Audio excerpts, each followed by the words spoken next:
Grabatzen ari garen unean arratsaldeko 6etatik 29 minutu igaro diren honetan, Dariok eta Gabirondok Bakaikoa eta Eskirozen aurka Idiazabalen jokatu duten binakako beserie txapelketako ligaiskako 12. jardunaldiko bigarren norgehiagokaren analisia egingo dugu.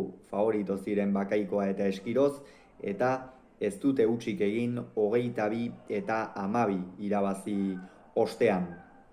Gogoratuko dugu aurreko jardunaldian Dariok eta Gabirondok galdu egin zutela 22 eta 17ko emaitzarekin Iruñeko Labriten, aldiz Bakaikoak eta Eskirozek ere jokatu zuten, hain zuzen ere Senarren ordez aritu zen aurrekoan ere Bakaikoa, eta eurek 22 eta 11 galdu zuten kasu honetan. Beraz, bi bikoteak gaurko jardunaldi honetara dinamika txarrean iritsi dira, baina sailkapenean oso egoera diferentean, izan ere, batetik Dario eta Gabirondo sailkapenaren iaia zuloan dira, une honetan 7. postuan, eta Senar Eskiroz bikote titularra lehen postuan da, jada finalerdietara sailkatuta. Partida hasieran Gabirondo sartu da oso prezipitatuta, esango nuke. Lehen da biziko 3 tantoetan pare bat pilota galdu ditu, biak ala biak gainera indarka gora joan zaizkionak, eta askotan gertatzen zaio hori, gazteluarrari. Pilotari zuzena da, egokia, jotzailea, baina tarteka baditu hor pilota ustera joaten denean eta alferrik galtzen dituen horiek, eta horiek derrigor ekidin behar ditu, bestela aurkariei erreztasun handiak ematen zaizkie ez. 3 eta huts aurreratu dira horren ondorioz Bakaikoa eta Eskiroz ezer handirik egin gabe, esan denak Gabirondo galdu baititu, baina gero Dariok jokoan sartzeko beta eduki duenean erritmoa jartzen hasi da. Hau da, musika jotzen hasi da, Dario aurreko kuadro horietan ongi sakatzen, hain zuzen ere hain kutxun duen ezker hormarekin egiten dituen sake horietatik bitik bi egin ditu tanto, Eskirozek ezin izan ditu eraman bi pilota horiek, eta horrez gain gero aurrean oso bizi ikusi dugu. Batez ere boleaz, sotamanoarekin ere min handia egiten, efektoekin, eta horrek nik uste Gabirondo apur bat asentatu duela partidan, ez?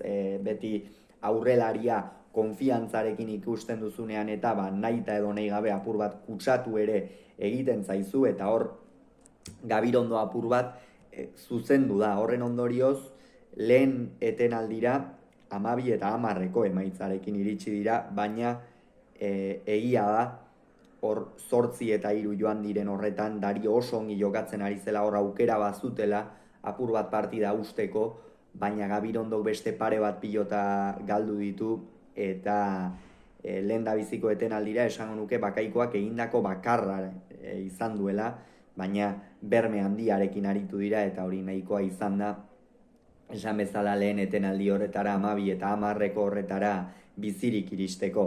Eta gero zer gertatu da, 12 tanto jarraian egin dituztela Bakaikoak eta Eskirozek. Erabat okertu egin dira Dario eta Gabirondo, batez ere Gabirondo pilota galtzen jarraitu du, Dario hori ere graziarekin galdutakoak, baina pare bat 3 pilota txapara joan zaizkio, eta Bakaikoak beste distira batekin jokatu du bigarren zatian. Aurrekoan Hendaian partida osoan zehar oso deseroso ikusi genuen, ezin tantorik amaitu, bat ere ideiari gabe, defentsan ere kamuts, baina gaur bigarren zatian beste Bakaikoa bat ikusi dugu, benetan ezagutzen dugun Bakaikoa hori, esango dugu ez aurrean jokoan hasten, aurkariak dantzan, eta gainera tantoak amaitzen, ez? Beraz, horrekin gehi Eskiroz oso on batekin, bigarren zatian esango nuke gainera Gabirondori gehiengoan behintzat bizkarra erakutsi diola, Makirria Inezkabarteko atzelariak,